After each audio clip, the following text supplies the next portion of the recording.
Denne chodím od dverí k dverám a rozprávam sa s Prešovčanmi o ich problémoch a o tom, čo im v meste chýba a ako toto mesto vnímajú. A som presvedčená o tom, že primátor je práve človek, ktorý by mal byť v dennom kontakte s ľuďmi, nie len cez facebookové stránky a fotografie. Dôvod, prečo som sa rozhodla predstaviť vám financovanie kampane, je otvorenosť. A to je aj spôsob, akým chcem viesť toto mesto.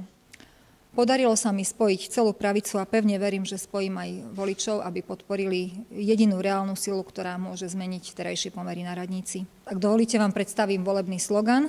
Ten je cit, vôľa, skúsenosti. Cit pretože počas mojej profesionálnej kariéry sa stretávam s ľuďmi, dennodenne s nimi pracujem, počúvam ich a citlivo vnímam ich problémy. Som človek, ktorý nechce o problémoch iba hovoriť, ale má vôľu aj problémy riešiť. Na to využijem všetky svoje skúsenosti profesionálne, odborné, ale aj poslanecké.